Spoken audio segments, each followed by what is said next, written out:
بس ایک شعر کے ساتھ حضرت کو دعوت دے رہا ہوں. اس قوم کو شمشیر کی حاجت نہیں ہوتی. شمشیر کہتے ہیں تلوار کو. اس قوم کو شمشیر کی حاجت نہیں ہوتی ہو جس کے جوانوں کی خودی صورت فولاد پیدا. میں نے خود اعتمادی اتنی ہونی چاہیے کہ لوہے کے جیسا مضبوط ہو جائے. اب میں حضرت والا کو بلا تاخیر.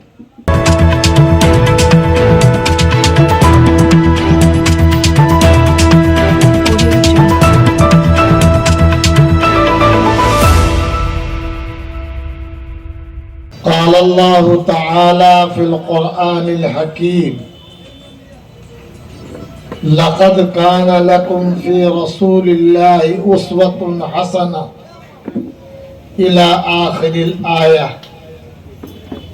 وقال عليه الصلاة والسلام الدين النصيحة أو كما قال صلى الله عليه وسلم. صدق غلام رحمان صاحب. کم و بیش 15-20 سال سے زیادہ وقت مختلف پروگراموں میں ہم لوگ ساتھ رہتے ہیں. مسلمانوں کو دنیا میں جینا ہے اور ایمان کے ساتھ ان کو مرنا ہے.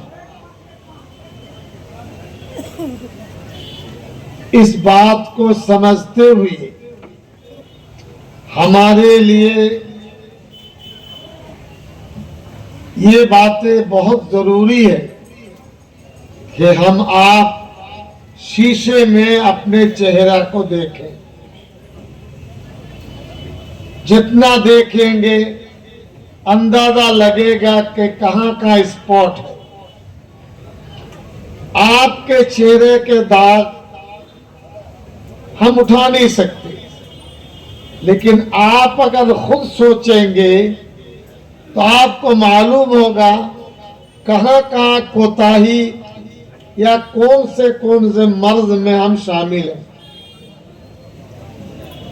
سیرت النبی دنیا میں جب تک لوگ زندہ رہیں گے صحیح طریقے پر جینے کے لیے ایک ہی راستہ ہے جو سیرت النبی صلی اللہ علیہ وسلم.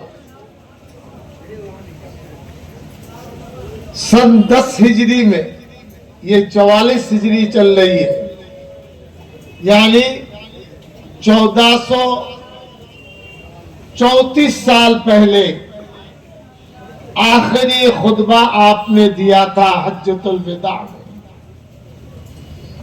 دنیا جب تک زندہ رہے گی یہ خطبہ لائے عمل رہے. آقا دوجا صلی اللہ علیہ وسلم نے امت کے لیے آخری پیغام دے کر چلے گئے.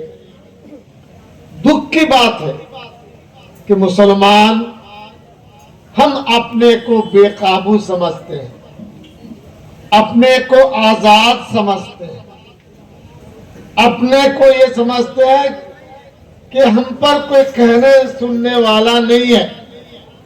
مسئلہ اتنا آسان نہیں ہے. رسول مقبول صلی اللہ علیہ وسلم میں صفت عظیم، آپ نے کبھی جھوٹ نہیں بولا. ایک جز کو پہلے سوچ، دنیا میں 800 کروڑ لوگ رہتے ہیں اور کتنے 800 کروڑ چلے گئے. کوئی دوسرا آدمی کا نام آپ لے سکتے ہیں کہ زندگی میں جھوٹ نہیں بولا؟ سوچئے، آقا دو جہاں کے صفات عظیم، کبھی بھی آپ نے جھوٹ نہیں. ارے بھائی ادھر کون لوگ ہیں؟ لوگ یہ سوچتے ہیں کہ جھوٹ کے بغیر زندہ رہنا مشکل ہے، کاروبار مشکل. آپ کے صفات عظیم میں صدق بیان.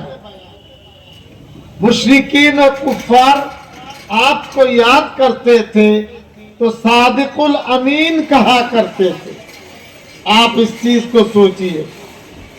دوست تو تعریف کرتا ہی ہے، دشمن وہ آپ کا نام جب آتا تھا تو کہتے تھے اتنے سچے بولنے والے سچ آدمی مکہ مکرمہ میں کوئی نہیں. اور امین تھے. ہم آپ مسلمان ہیں, ہماری زندگی کو بنانا ہے. ہم آپ یہ نہیں کہیں گے کہ آپ بے ایمان ہیں, لیکن زنگ لگے ہوئے مسلمان ہیں.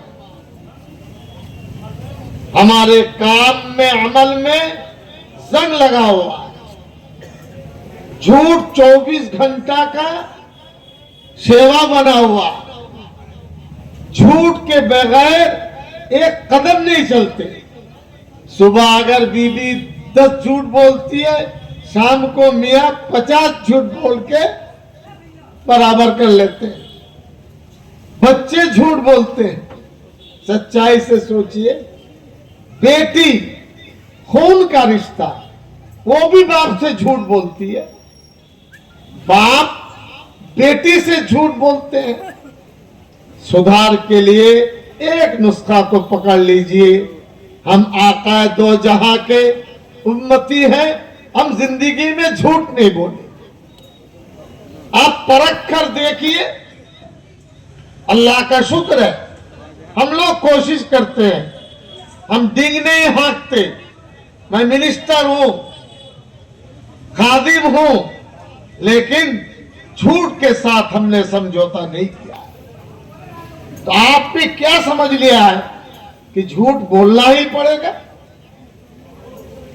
رسول مقبول صلی اللہ علیہ وسلم کی صفت عظیم تھی, کسی سے بات کرتے تھے بہت نرمی سے بات کرتے تھے, بہت نرمی.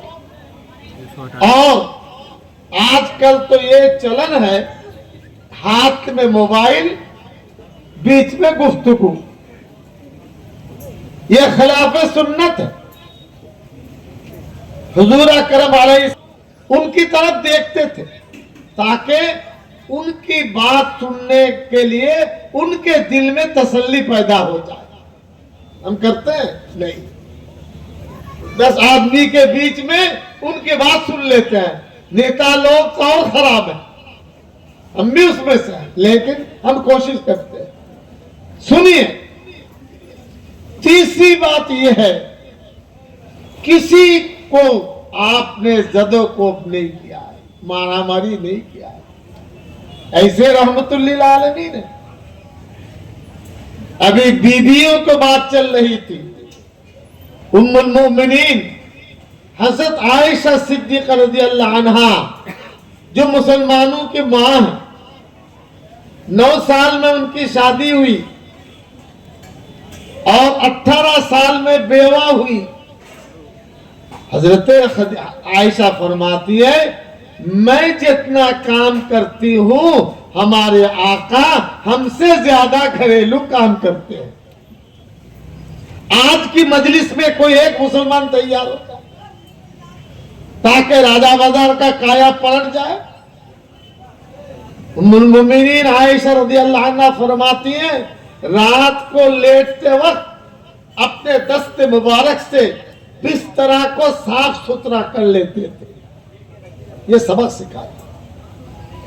تم مرد ہو, شوہر ہو, تمہارے لیے ضروری ہے گھر کے کام کاج میں بیوی کا ساتھ دینا. یہ بھی سنت عظیم ہے.